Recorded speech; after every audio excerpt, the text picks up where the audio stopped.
are watching Channel Africa Conversations. It's a stretch of the word to use democracy to describe Chad, whether it's during the period of Idris Deby or Mahama Deby. So I don't see the argument about just holding elections to demonstrate democracy. It's not a strong argument. Hello and welcome to Channel Africa Conversations, where we explore the stories, ideas and opportunities shaping our continent. I'm Peter Ndoro, your host. Today we turn our focus to Chad, a nation at a critical crossroads in its political and international trajectory. In December 2024, Chad held its first parliamentary elections in over a decade, a significant milestone in its transition to democracy following the military takeover by Mahamat Idris Deby in 2021. However, the elections were marred by a boycott from major opposition parties, including the Transformers Party, raising questions about their legitimacy and the broader democratic process. And adding to the complexity, Chad recently experienced an attack on the presidential palace, leaving 19 dead, and announced the termination of its military cooperation with France, signaling a potential shift in its foreign policy. Now, these developments, along with the adoption of a new constitution, highlight a pivotal moment for this Sahelian state. To help us unpack these issues and explore what they mean for Chad, the Sahel region and Africa more broadly, I'm joined by Dr. Manu Lekunz, who's a lecturer in international relations at the University of Aberdeen and also a convener of Conversations Africa Security. Dr. Lekunz, thank you very much indeed for joining us and welcome to Channel Africa Conversations. Thank you very much for having me. All right, so Chad had these elections recently, parliamentary elections, but they were boycotted by the opposition parties. They citing that they were a charade, in a sense. What is your take on these elections and also what they mean in terms of returning the country to democracy? I think returning the country to democracy, it's a one thing to say. But we know that in these parts of the world, elections are often a show. There might be some of an interest in the ruling party, or the results of the election reflect the choice of the people. So to a certain extent, I agree with the opposition who describe such elections as a charade. Other people have described those kind of elections as election-like events, not actual elections. So it's a very difficult thing to say that those kind of activities return Chad into democracy.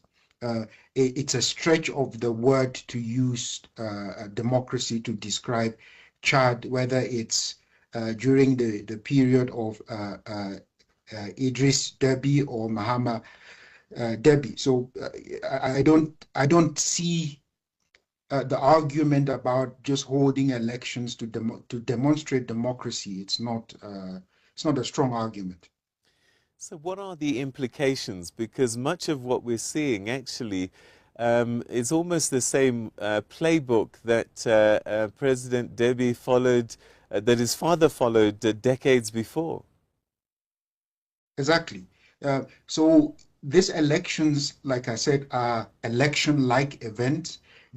Sometimes they give a sense of empowerment to the people and say, go cast your vote, maybe something can happen.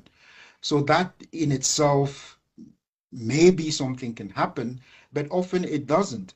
But the leaders like Muhammad and his father use those elections to legitimize their rule, to make themselves appear as though they are democratic, and maybe people outside of the country and within the country can look elsewhere when they're thinking about them and assume that this is some kind of a democracy. But it is, to be sincere, it's not. So, what is the feeling generally, and the people on the ground? How are they watching and feeling about the events that have been unfolding since the former president passed away and his son took over? So on the ground, you have to think about it in many different ways. So there are constituencies that are loyal to the Deby family and have been for a lot of time. There are constituencies that are opposed to the Deby family and have been for a long time. And there are people who are indifferent. They really, there's no real impact on their lives, regardless of who is or is not president. So for those who are loyal, they continue to be loyal. For those who are opposing the regime, they continue to oppose. But there's no real movement on the ground. That's what I'm trying to say. It's either you're indifferent and just hope that maybe by some kind of a miracle, Chad is going to change, or you are really out there fighting for change. But those who control the government, as we all know in Africa, have an advantage. So the Deby and the Deby family, because of the fact that they are officially the government, have more power than any other constituency. So the way that it's being painted is that it's a transition from military rule to civilian rule, but in real terms, it appears as if it's more the military in civilian clothes. Precisely. When I hear the word transition, sometimes you think, what are you transitioning to? It's if you change your uniforms, you change from uniforms to suits, does that mean that you have transitioned? It's the same regime, whether it's Deby's son, Idris Deby's son, or anybody else from the same regime, is what I call intra-regime transition. So it really doesn't matter whether they're wearing uniforms or wearing suits. It's exactly the same political culture, is the same leadership culture, is the same way of doing things. So nothing has really transitioned, regardless of the elections. Let's talk a little bit about the attack on the presidential palace. They've tried to downplay it, saying that it was just a group of drunk people. Do you think that this was a serious coup attempt? Is this internal faction fighting within the military? What played out on that day? So in this, so let's wind back a little bit. In general terms, despite of what you might see in the media and all the drama that you see around these regimes, they are generally fragile. It's a situation where someone with the right connections, the right kinds of weapons, controls a government, but with nothing else apart from the fact that they are properly guarded. So when you say a serious coup is, or attempt, is one that succeeds, or one that, try, because for them, anything could happen. You could think that someone is a drunken soldier, and for some reason, they're able to capture the right kinds of people and sit on the right seat, have the right exposure to the TV station, and before you know it, they're president. So the kind of analysis that people are going to try and say, oh, this was a serious attempt, this wasn't a serious attempt, really doesn't matter. A lot of soldiers in this fragile regimes take measures or attempt to seize power. If they succeed, people will say it's serious. If they don't succeed, they will say it's not serious. So yes, there will be regular attempts at seizing power in Chad. This is not the first. This would not be the last, but it would only materialize to something when it actually seizes power. So Idris Deby Itno, as you said, he survived a number of coup attempts. So we Yes. looking at a country that is generally unstable and that is literally moving from year to year, trying to keep power and keep things together. Yes, that's the frank assessment is that this is it could last for 30 years like Idris Deby lasted, or it could last for a year. Nobody knows. Like I said, if you are a captain or a general in the army and you're able to capture the right kind of people and be in the right place at the right time, you will become president in these places. So it is a fragile government. And I think since independence, some of these countries in the Sahel, like Chad, have really been struggling to find the right kind of model of government that is stable. And some of these things are not only internal, they're also based on international relations and the nature of the internal economy and all of that. So these are complex issues. But if we're focusing on leadership, being president in these places is a day-to-day thing. If we take into account what we've seen in Mali, Burkina Faso, Niger, are we going to see the militarization of states more and more? I think we should be saying we have seen militarization of. Let me put it this way: the reason why these militaries are successful is because the civilian governments were very weak in the first place. Right? The only institution that is left in these places is the army, because they get slightly more funded and slightly better trained. And of course, they bear arms, so they can force their way into things. So we shouldn't be seeing it as militarization rather than the failure or we should be seeing it as the failure of civilian governments.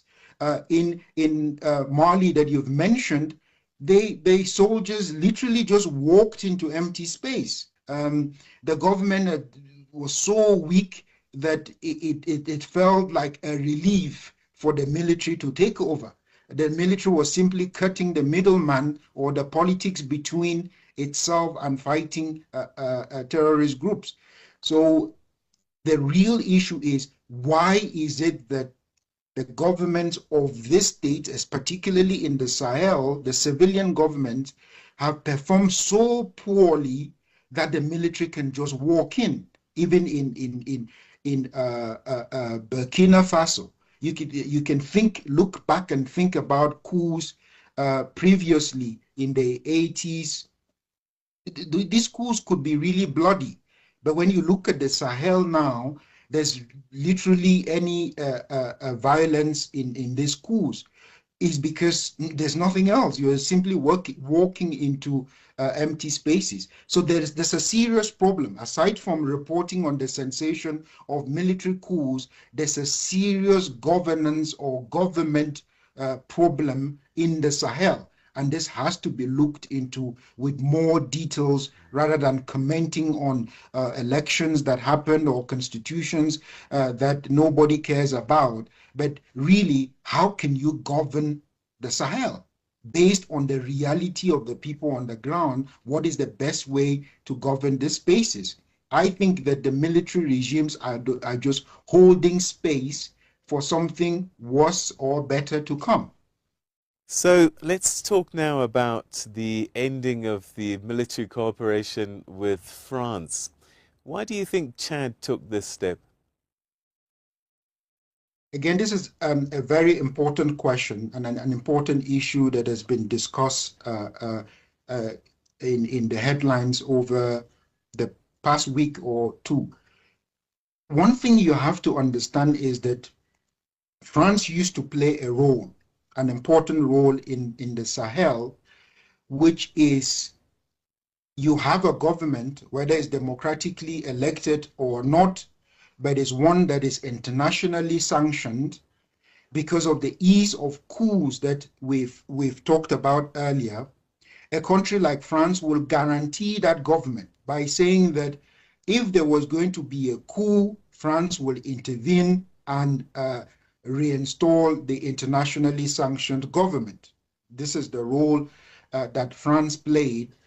When terrorism became an issue in the 2000s and 2010s, France again came in as a force to help them fight terrorism. But when you look at how terrorism is escalating these days, you can see that whatever is the French effort, and the French have tried their best, hasn't worked, right? Whether it doesn't matter how you look at it, the simplest thing that I say to people is go to a displacement camp in, say, Jamena or in Bamako, and ask the people that, why have you not gone home? Why are you living in this condition in the capital city when you could have gone home to wherever you came from? The simple truth is they can't, because the terrorism is still going on. So if you have, say, I said at the beginning that France's role was to guarantee certain governments. Now they have elections and all of this stuff to try and guarantee their place in government. They become very good as doing their own regime stability without France. And now you have terrorism, which France has tried its best but have not been able to do anything. They are now relying on their own efforts. It's now clear that France really doesn't have a role to play. No matter how much France might insist that they want to be part of these regimes, they don't have anything to contribute. So you can say that Chad is actually just reacting to reality. They're going to gain some popularity by saying that they have cut ties with France, but they're not cutting ties in reality. They're just moving on and facing their reality.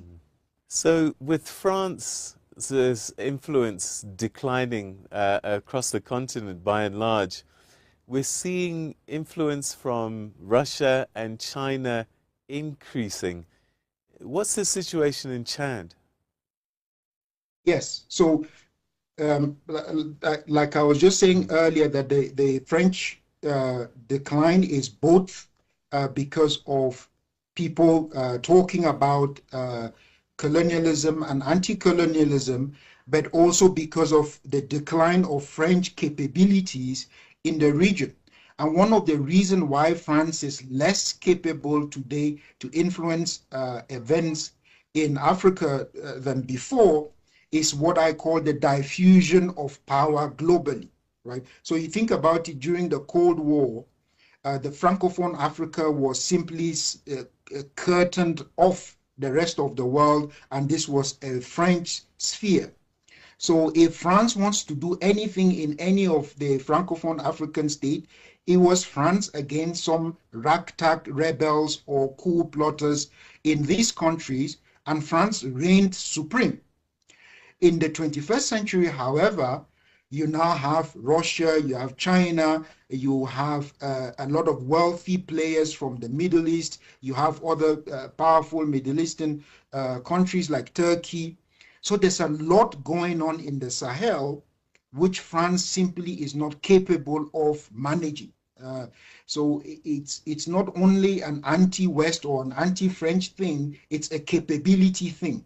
And because there's a lot of players, it's difficult to manage, and these regimes now have choice. That's something they didn't have during the Cold War. They can turn to the Chinese for uniforms, they can turn to the Russians for weapons, they can turn, for those who are Muslim countries, can turn to Middle Eastern powers for money.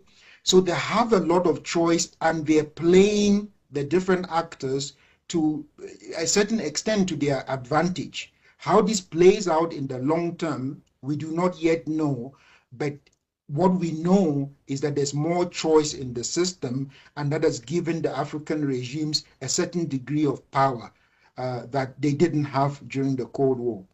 How does the situation in Chad affect the region generally, the dynamics? So, as you know, Chad is a large country bordering both Sudan and Libya. and then down in the south, you then have Nigeria, Cameroon, right down to the Central African Republic. So all the dynamics connect all the way through to the DRC and all the way. So Chad is in like real Central Africa. It's in the center of Africa, and it goes to the north, it goes to the east, it goes to the west. So with Chad being in the condition that is, you can see dynamics all across Libya. You can see it in Sudan. So that will definitely, and this is if the regime in Jamena were to collapse, it would put significant pressure on Cameroon. It will put significant pressure on the Central African Republic and also Nigeria. So Chad is really crucial, and that's what or one of the cards that the Deby family have, is that they can play all of these regional dynamics, considering how central they are to the regional security of both Central and West Africa.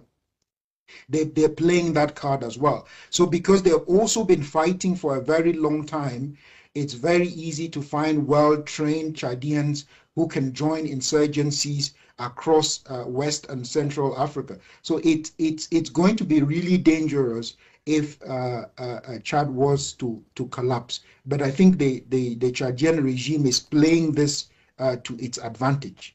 Prof, they talk about a transition period. Well, the president has been elected, parliament has been elected, and so in theory, the transition period has happened.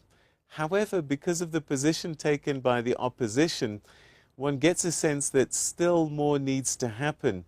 What do you see in the coming weeks and months? There is no transition. In my view, if there's any transition at all, is the transition from uniform to suits. But you can see that even when all of these elections have happened, people are still called general, or people still wear their uniforms occasionally. So this is a process or a show that something is happening. But what we can expect is that the regime will continue to govern in the way that it has governed for the past 35 years or so. I'm saying the Deby regime now because it's the same regime. There's been a change of face, but it's the same thing. So you shouldn't expect anything that you wouldn't have expected from Idris or from.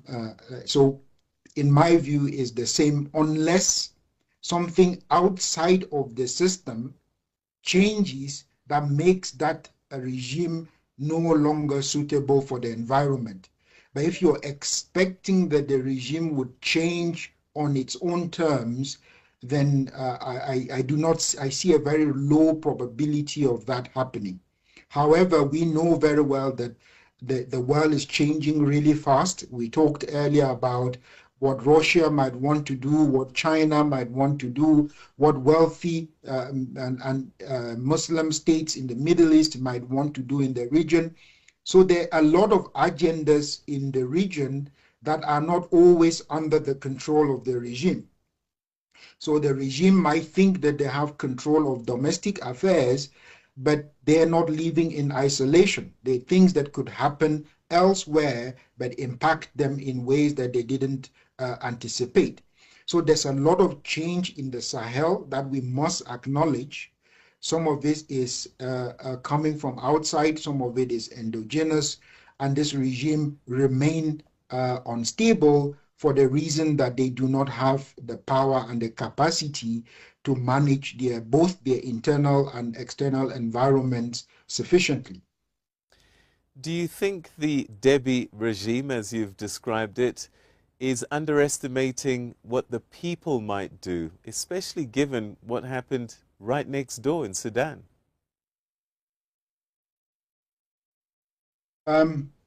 Underestimating, so this is a difficult one to answer because I'm not quite convinced about the power of the people in this part of the world. it's very difficult to organize in this part of the world. What has happened in Sudan, you can see that it's still led from the military. It's two factions of the military fighting each other. So yes, you can have a protest that unseats a general like Bashir, but what next? What has come out of the protest that happened in Sudan is that the military took over. They had a transition period where they brought in civilians, but that was just a show to try and get debt relief and some more funding to get them going. Once they thought they were in a position to manage their affairs, they kicked out the civilian government. So I'm not too confident about the power of the people. There's a lot of exaggeration of what the people can do. When you're putting up ordinary people against guns, it's really, really difficult. So the Deby regime is fully aware of the extent of the power of the Chadian people, and I think they spend most of their time trying to manage whatever negative consequences can come out of the power of the people, and they have been efficient in doing that. That's why these regimes have lasted for decades upon decades. If they were unable to manage the power of the people, they wouldn't last that long. So I don't think that they're underestimating the power of the people. Our thanks there to Professor Lekunz from the University of Aberdeen, giving us some insights into the situation in Chad, a dynamic situation that continues to unfold, and no doubt we'll have another conversation in the near future about the developments in that part of the world. So that's it for today's edition of Channel Africa Conversations. Thanks very much indeed for tuning in. Please, you'll see the links on your screen now to our social media platforms. We'd really like to hear from you. What kind of conversations would you like us to have? And who would you like us to have those conversations with? Please drop a note, particularly down below on the comment section here on this YouTube channel. Until the next time, take care.